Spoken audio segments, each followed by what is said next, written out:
Мене, адвоката ТЦК, побили до втрати свідомості і незаконно мобілізували. Давайте розбиратися, як це було.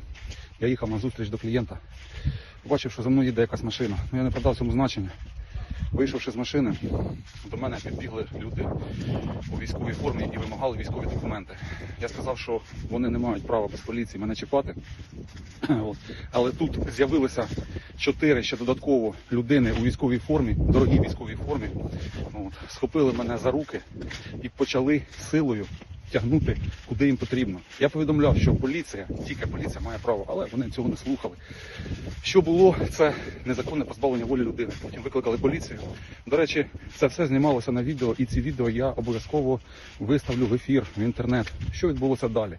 Поліцейський, побачивши, що його знімають, намагався максимально робити вигляд законності, але все одно, не слухаючи нікого, я вимагав, щоб складали протокол затримання, жодного протоколу затримання поліція не склала.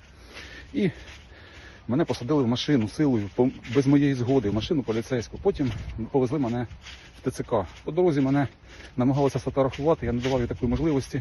Я так розумію, що для того, щоб мені виготовити військовий квиток, потім завезли в ТЦК, там інші вже працівники ТЦК мене перехопили. ТЦК, там де завозять, повністю огорожено колючим дротом, щоб ніхто не міг не зайти і головне не міг не вийти, не втекти звідти. Завели мене у підвал, потім в кабінет до юриста. Зайшов якийсь працівник ТЦК, який хотів забрати мій портфель. А в портфелі у мене були справи клієнтів, і я відмовився йому надавати. Тоді він почав мене бити якоюсь палкою, наніс удари в корпус, в голову, і я втратив свідомість. Це все було при юристу, який там знаходився. Потім, коли я прийшов до тями, там вже була швидка допомога, мені давали якийсь нашатир. Була зйомка відео, поліція стояла, поставили там бодікамеру, знімали це все на відео. Сподіваюся, зараз я намагаюся витребувати ці документи, ці відеозаписи, чому взагалі ТЦК мене било, навіщо вони це робили. Але головне, що коли швидка допомога хотіла мене забрати, так як я втратив свідомість від побиття, то начальник ТЦК їм відмовив. Після того вони зробили мені якийсь укол, також помимо мого дозволу. Сказали, що це знеболювальне, і поїхали. Не пустили в ТЦК ні адвокатів, ні мою дружину. Склали матеріали, я повідомляв. Саме головне, чому взагалі відбувся цей конфлікт. Тому що у мене є право на відстрочку. І я постійно подаю, як сам, так і своїм клієнтам подаю заяви дистанційно про це. І клієнтам 50/50. Іноді задовольняють, іноді через суд приходиться робити мені.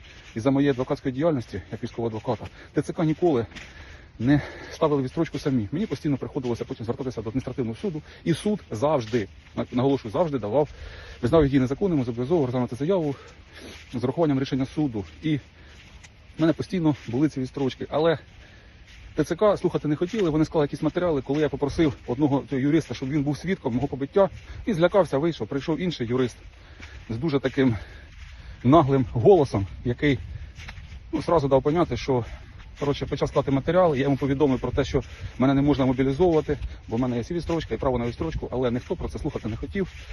Після чого склали матеріали і мене намагалися витягнути звідти.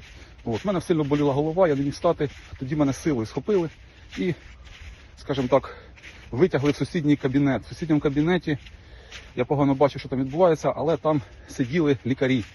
У мене боліла голова, це так зрозумів, що це була комісія ВЛК.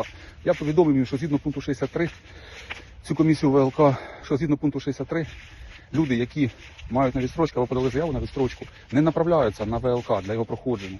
Але слухати ніхто не хотів. Мені провели ВЛК, жодного аналізу, жодного питання, ніхто нічого не дивився. Так, це все була фікція, фарс і, скажімо так, злочинні дії вбачалися. Це ВЛК, його фактично вони зробили мене придатним, але його не було. Після чого до мене також підбігли працівники ТЦК, схопили мене, хотіли вирвати в мене портфель, вирвали в мене портфель. Їх було дуже багато, портфель був, нагадаю, із справами клієнтів.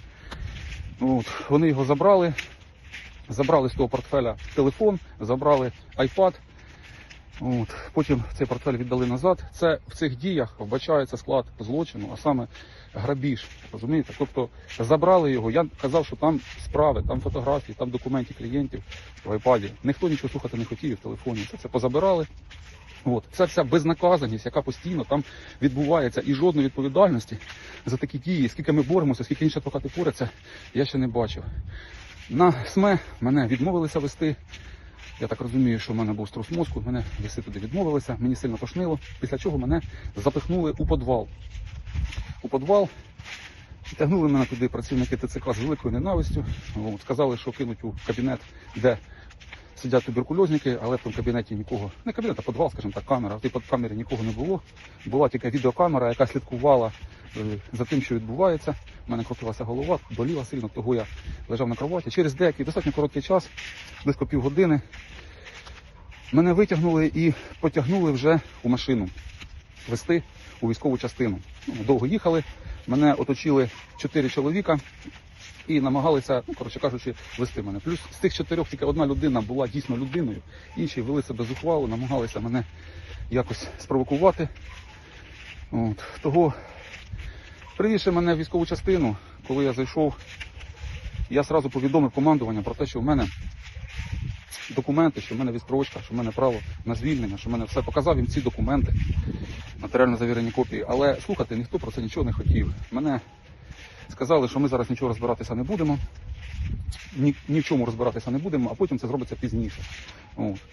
Ну, що зробити? Видали форму і, коротше кажучи, що я хочу сказати, безнаказаність з боку ТЦК дуже велика.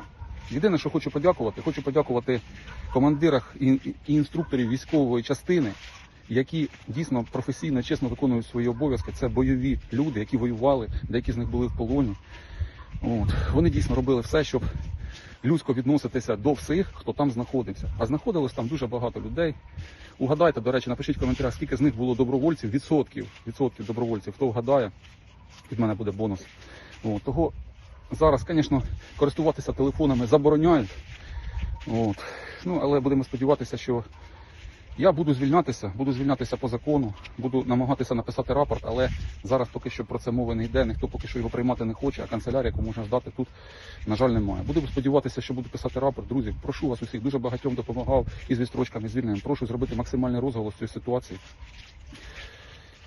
щоб можна було далі захищати, тому що зараз, ви бачите, така установка, що мобілізовують же адвокатів, а це препятствує здійсненню адвокатської діяльності. Крім того, з відстрочками в діях працівників ТЦК і розбой, і перевищення влади службових повноважень, склад злочину, і препятствування адвокатській діяльності, того буду боротися виключно в законний спосіб, поділяти вас.